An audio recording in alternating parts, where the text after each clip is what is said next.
اور اس کے بعد آگے پھر سورہ کہف ہے. سورہ کہف جو ہے یہ بھی مکی صورت ہے اور اس کی بڑی فضائل ہیں احادیث میں. اور ایک فضیلت اس کی یہ ہے کہ آپ صلی اللہ علیہ وسلم نے فرمایا، مسلم شریف کی حدیث ہے، جو شخص سورہ کہف کی ابتدائی 10 آیات محفوظ رکھے گا وہ دجال سے محفوظ رہے گا. ان کو جو پہلی 10 آیات کو جو یاد کرے گا تو اللہ تعالیٰ اس کو دجال کے فتنے سے محفوظ رکھیں گے. اور ایک اور روایت میں ہے کہ تم میں سے جو شخص دجال کو پائے اسے چاہیے کہ سورہ کہف کی ابتدائی آیات پڑھے، کیونکہ یہ دجال سے پناہ دینے والی صورت ہے.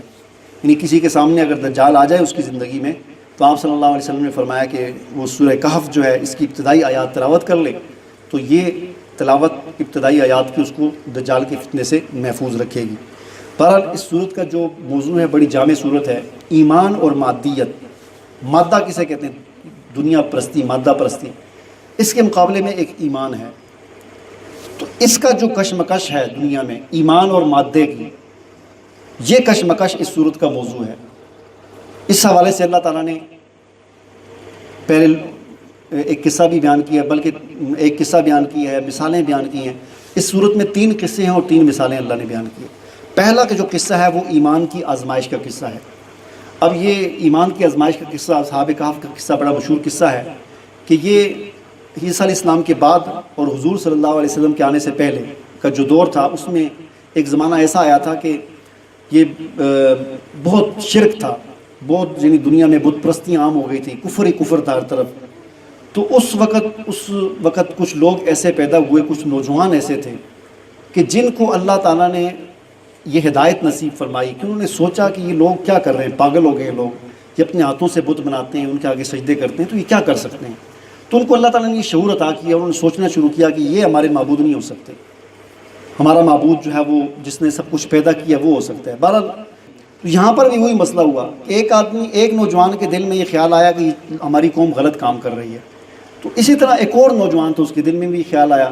اب اتفاق دیکھیں کہ وہ دونوں آپس میں مل گئے، پھر تیسرا ملا، چوتھا ملا، اس طرح کوئی 5-7 نوجوان اکٹھے ہو گئے. تو ان میں سے کچھ شہزادے بھی تھے، اس وقت کا جو حکمران تھا اس کے بیٹے بھتیجے وغیرہ کچھ اس طرح کے تھے. تو یہ اکٹھے ہو گئے، تو ان کے پھر انہوں نے الگ سے ایک مکان میں رہنے لگے، وہاں اللہ کی عبادت کرنا شروع کر دی. بادشاہ کو پتہ چلا، ان کو گرفتار کیا. پھر بادشاہ نے چونکہ شہزادے تھے تو فوری طور پر سزا نہیں دی اور ان کو ٹائم دیا کہ چلو 2-4 دن تم سوچو، یہ جو تم نے رویہ اختیار کیا ہوا نا اور یہ کہہ رہے ہو کہ ہمارا معبود یہ نہیں ہے، تو اس سے باز آ جاؤ، چلو 2-4 دن کا تمہیں ٹائم ہے، سوچ لو، پھر اس کے بعد تمہاری خیر نہیں ہے. تو یہ جو سوچنے کا ٹائم ان کو دیا گیا تو اس میں وہ وہاں سے نکلے اور بھاگ کر کسی جنگل میں، کسی پہاڑوں میں چلے گئے. وہاں کوئی غار تھا، وہاں چلے گئے. تو ان کے ساتھ ایک کتا بھی تھا، وہ ان کے ساتھ چلا گیا. تو وہاں غار میں جا کر بلندی تھی، بڑے تھکاوٹ تھی، ان کو جا کر آرام سے سوئے اور سو گئے. اور اللہ تعالیٰ نے کوئی 300 سال ان کو وہاں سلائے رکھا. اور 300 سال کے بعد جب ان کی آنکھ کھلی تو ان کو نہیں پتہ چلا. انہوں نے کہا کہ شاید ابھی ہم سوئے تھے، تو بھوک لگی ہوئی تھی. تو ایک نے کہا کہ یار بھوک لگی ہوئی ہے، چلو کوئی بازار سے کوئی کھانا لے کر آؤ. تو ایک کو پیسے دیے اور اس کو کہا کہ ساتھ وصیت کی کہ وہاں پر جا کے کوئی پھڈا نہیں ڈالنا کسی کے ساتھ، حلیہ بدل کر کے جانا، کہ نا یہ پھڈا ڈالو گے لڑائی ہوگی، پولیس پکڑے گی، تھانے میں جاؤ گے تو پتہ چلے گا یہ تو وہی ہے جو بھاگے ہوئے ہیں، یعنی مفرور ہیں یہ. چونکہ وہ مفرور تھے، ایک قسم کے اشتہاری بنے ہوئے تھے، اس لیے پھڈا نہیں ڈالنا، آرام سے بس جا کر نا روٹی خرید کر لے آؤ. وہ گیا تو وہاں پر جا کر کوئی چیز خریدی اور دکاندار کو اس نے پیسے دیے.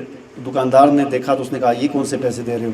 دکاندار نے کہا کہ شاید تمہیں کوئی کھدائی کرتے ہوئے تمہیں کوئی پرانے سکے مل گئے. اس نے کہا کون سے پرانے سکے؟ اس نے کہا یہ تو پرانا سکہ. اس نے کہا پرانا کیسا ہے؟ یہ تو کل ہی میں نے لیے تھے یا جو بھی. اس سے پھر وہ ان کو شک ہوا، لوگ اکٹھے ہو گئے، کیا مسئلہ ہے، جمع ہو گئے تو پکڑ لیا اس کو اور پھر وہ پکڑ کے حکومت کے حوالے کیا. تو چونکہ حکومت میں ان کے اشتہاریوں کے نام وہاں پر درج تھے ایک تختی پر کہ 7 مفرور جو ہیں مطلوب ہیں. لیکن ان 3 سالوں میں یہ ہوا کہ اب جو حکمران آ چکا تھا وہ موحد تھا، صحیح حکمران تھا. تو پھر اس کو پکڑا اور اس نے جا کر پھر ان کو لایا.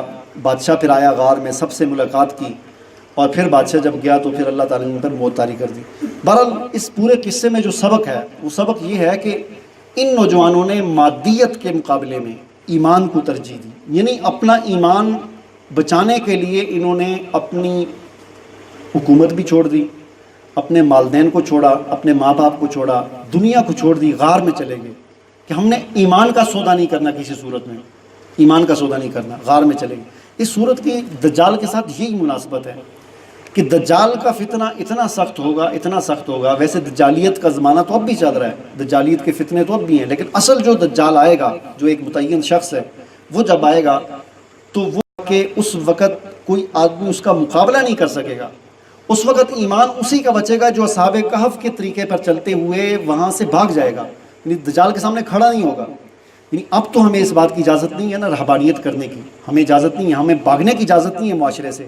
ہمیں معاشرے میں ان باطل نظاموں کے خلاف, ان باطل چیزوں کے ساتھ مقابلہ کرنے کا ہمیں حکم ہے, بھاگنے کی اجازت نہیں ہے سوائے دجال کے, کہ وہاں ہمیں اس بات کی اجازت ہے کہ ہم بھاگ جائیں وہاں سے, کیونکہ اس کا مقابلہ سوائے عیسیٰ علیہ السلام کی کوئی نہیں کر سکے گا.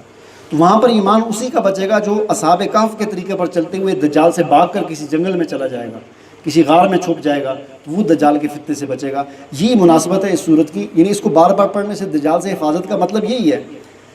ایک ہمارا تو اس پر بھی ایمان ہے کہ انشاءاللہ اس کی برکت سے بھی حفاظت ہوگی, لیکن اصل چیز یہ ہے کہ جب آدمی اس کو بار بار پڑھتا ہے تو اس کے ذہن میں یہ واقعہ نقش ہو جاتا ہے کہ جس وقت ایمان کو خطرہ ہو جائے اور ایمان کو بچانا مشکل ہو جائے تو میں نے غار میں جا کے چھپنا ہے, میں نے ایمان کو نہیں بیچنا, ایمان کا سودا نہیں کرنا, غار میں جا کے چھپ جانا ہے. تو یہ صورت یہ سبق دیتی ہے کہ اپنے ایمان کو بچاؤ. اس کے بعد آگے اللہ تعالیٰ نے ایک مثال بیان کی ہے, اور وہ مثال یہ ہے کہ اسباب پرستی کی مثال. اسباب پرستی کیا ہے جی؟